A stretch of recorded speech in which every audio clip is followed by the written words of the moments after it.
perlu berefleksi lebih dalam. Iya ya, benar nggak saya ini bisa menjadi imam dan setia sampai akhir hidup saya?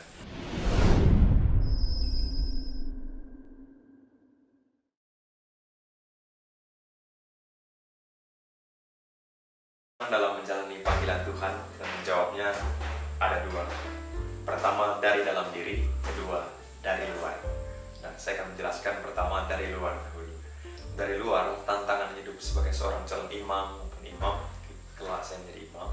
Nah, tantangan yang terbesar dari luar itu ialah soal bagaimana memurnikan diri baik dalam relasi dengan sesama jenis, lawan jenis, dan juga relasi dengan keluarga, relasi dengan gereja, relasi dengan masyarakat luas. Nah, tantangan terbesarnya ialah relasi. Bagaimana relasi ini dimurnikan. Demikian halnya relasi saya dengan Tuhan. Nah, tantangan dari luar ini adalah semangat dan dukungan dari teman-teman. Tantangannya ialah kadang teman-teman, Rian, bisa enggak kau jadi pastor? Bisa setia enggak? Nah, kata-kata itu terkadang juga membuat saya semakin perlu berefleksi lebih dalam. Iya ya, benar nggak saya ini bisa menjadi imam dan setia sampai akhir hidup saya? Nah, pokoknya tantangan dari luar itu adalah bentuk kata-kata. Nah, kemudian juga relasi dengan sesama jenis, misalnya teman terkadang juga ada yang mendukung dan juga ada yang seperti tadi mematahkan ibaratnya. Nah, yang mendukung ini semangat, misalnya dari Pak Romo, semangat, prater, teguh dalam panggilan, bagus renungan-renungannya, juga bagus dalam cara pastoralnya, bagus dalam segala hal, banyak hal. Tapi juga tantangan dari luar ini mungkin juga menyurutkan semangat. Misalnya, Rian, ngapain masih dipikirkan? Misalnya, santai aja, buat tenang dalam menjalani masa-masa panjang, nikmati dulu. Nah, secara tidak langsung, hal ini membuat kita yang penuh semangat, itu masih muda, penuh semangat, ngerem. Ibaratnya rem cakram itu langsung kaget kita. Nah, relasi ini juga ditemukan juga dengan sesama jenis, dengan kawan dukungan, juga kadang patahan dari kawan-kawan. Nah, juga dari luar, misalnya lawan jenis. Nah, itu juga relasi yang perlu dimurnikan. Nah, relasi saya sampai sekarang, puji Tuhan, berjalan dengan baik, lancar, bahkan dari SD, SMP, SMA, sampai saya kuliah, sampai sekarang menjalani masa tahun orientasi pastoral, berjalan dengan sangat mulus. Tidak ada percekcokan, pertengkaran, bahkan juga tidak ada istilahnya skandal atau dalam hal lain, misalnya terlalu mengikatkan diri. Saya masuk ke dalam dunia mereka, tetapi saya tidak larut dengan mereka. Karena tugas saya, visi misi saya yang menjadi imam, menjadi pelayan Tuhan, alter Kristus. Nah, itu soal relasi dengan lawan jenis.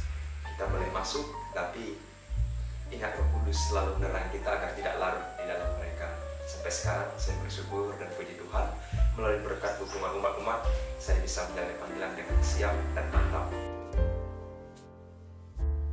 Pengalaman yang sangat berat menurut saya itu adalah pengalaman soal relasi tadi.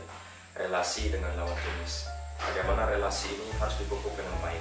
Nah, pengalaman saya dari seminari, SMA, KPA, tahun rohani sampai S1, pengalaman terberat dan terbesar ialah mengatasi kesepian.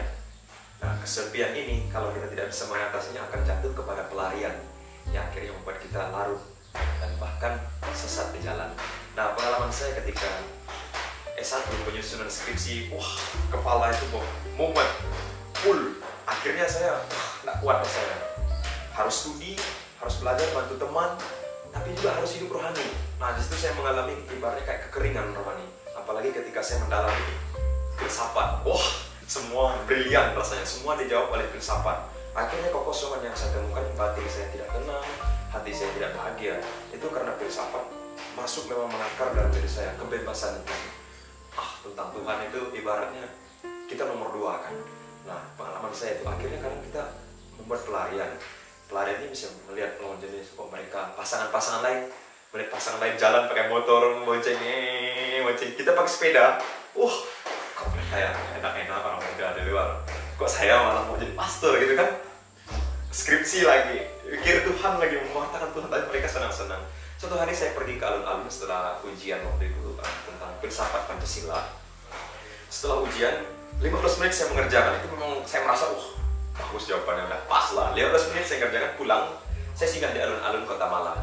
Di sana saya menemukan muda-mudi, ceria, bahagia. Tapi ternyata saya lihat, mereka ini sibuk main HP dengan pasangannya. Wah, ini sih tak bahagia menurut saya.